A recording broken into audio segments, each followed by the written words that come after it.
اس دنیا میں آنے سے پہلے بھی ہم ایک زندگی گزار آئے ہیں اور بدقسمتی سے اس کا تصور بہت کم لوگوں کو حاصل ہے، اور عہد حاضر کے جو ریشنلسٹ قسم کے اقلیت زدہ میں کہتا ہوں انہیں، یا اقلیت گزیدہ، اقلیت سے ڈسے ہوئے لوگ، وہ ان چیزوں سے اباع کرتے ہیں، دور بھاگتے ہیں۔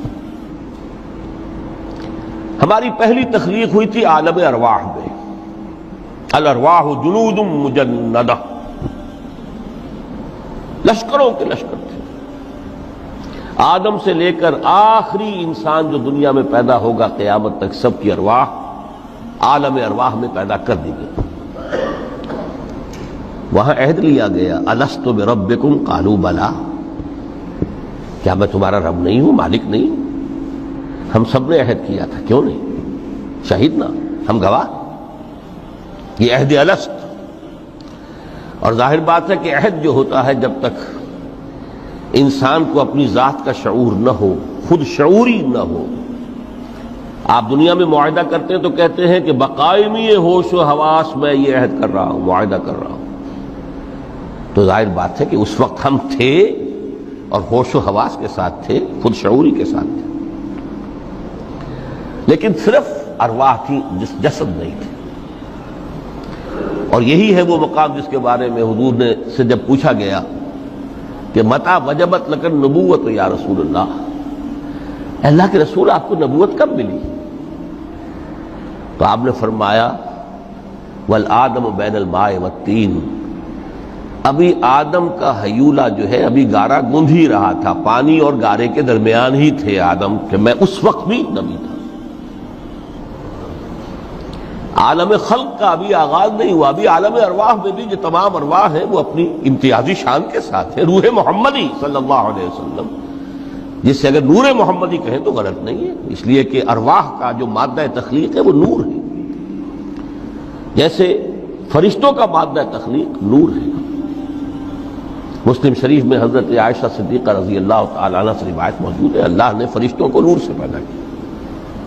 روح، فرشتے روح ہیں، ارواح ہیں، روح القدس، روح الامین، اور ارواح انسانیہ بھی روح ہے، یہ سب ان کا مادہ تخلیق نور ہے۔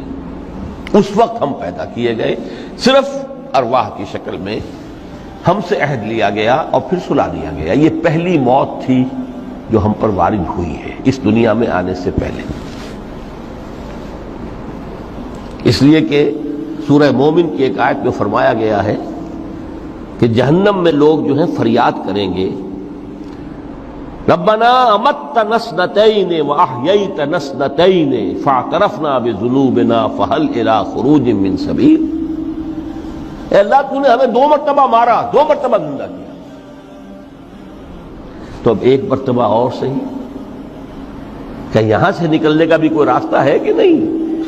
اتنے مراحل سے تو ہمیں لے کر آیا ہے، ایک مرحلہ اور سی۔ تو یہ 2 موتیں کون سی ہیں؟ پہلی موت وہ تھی جب ارواح کو موت کی نیند سلا دیا گیا۔ پھر عالم خلق، جسے آج سائنٹسٹ کہتے ہیں، جس کا نقطۂ آغاز ہے بگ بینگ، عالم ارواح اس سے پہلے کی شے ہے، اس تک سائنس نہیں پہنچ سکتی، وہ سائنس سے ماوراء ہے، لیکن جہاں سے سائنس شروع ہوتی ہے وہ عالم خلق کا آغاز ہے، بگ بینگ سے۔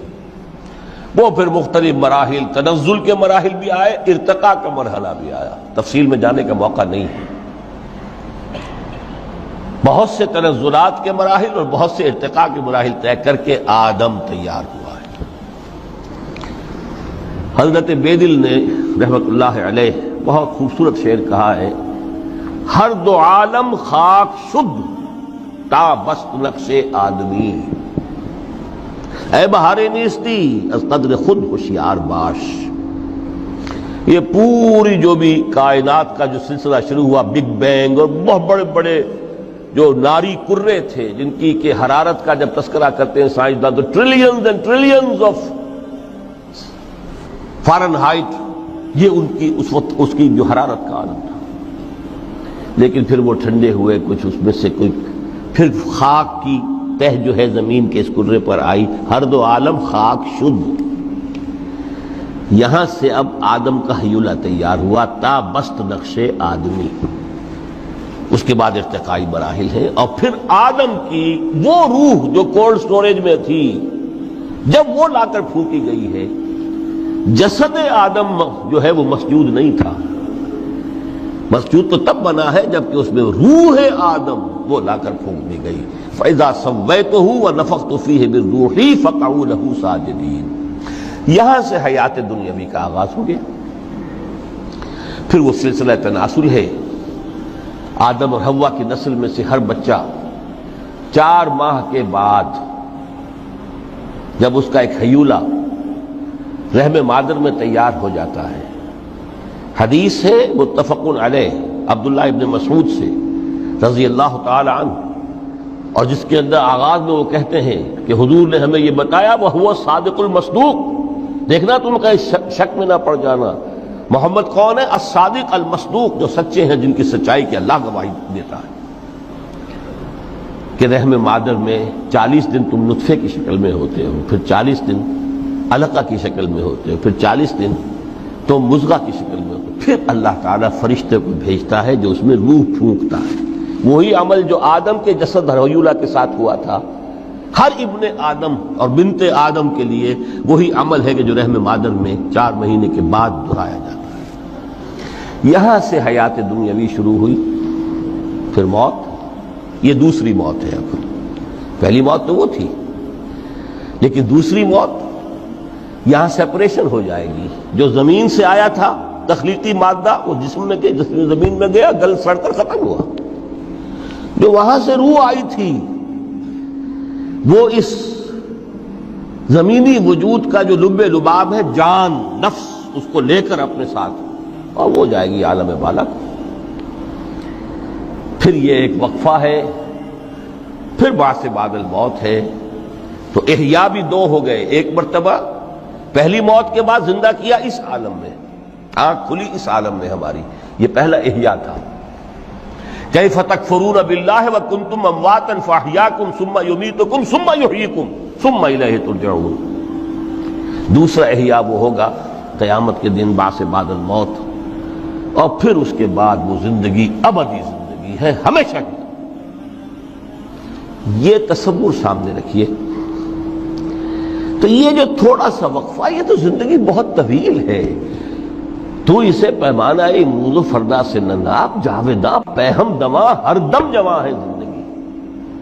اس میں یہ وقفہ جو ہے، خلق الموت والحیات لیبلوکم ایکم احسن عملا، یہ اس جسد کے ساتھ اس روح کا اتصال، اور یہ 30 40 50 60 70 80 100 برس کی عمر، یہ ایک وقفہ ہے، یہ امتحانی وقفہ ہے، تمہیں جانچا جا رہا ہے، پرکھا جا رہا ہے۔ ایکم احسن عملا۔ اب اگر تو 2 چیزیں انسان پر واضح رہیں، اور نہ صرف واضح رہیں، مستحضر رہیں۔ واضح تو ہو جاتی ہے ایک چیز، پھر آدمی بھول جاتا ہے، کوئی فائدہ نہیں دیتا اس کے۔ مستحضر ایک یہ کہ اصل زندگی آخرت کی زندگی ہے، طویل ہے۔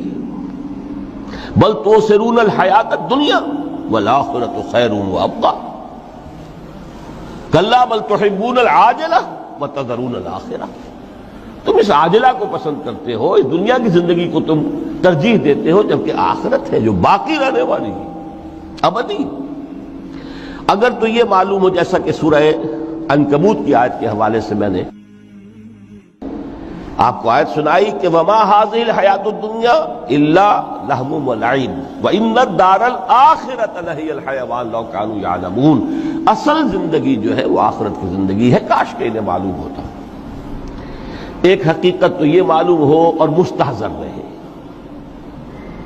کہ اصل زندگی آخرت کی زندگی ہے، اور دوسری حقیقت یہ کہ یہ دنیا کی زندگی ایک امتحانی وقفہ ہے۔ زندگی کے گناہ کر کے اور ایک دفعہ کہہ دو یا اللہ توبہ، ایک قطرہ آنسو، یہ میرا کرتا ہے نا، اس کو دھونے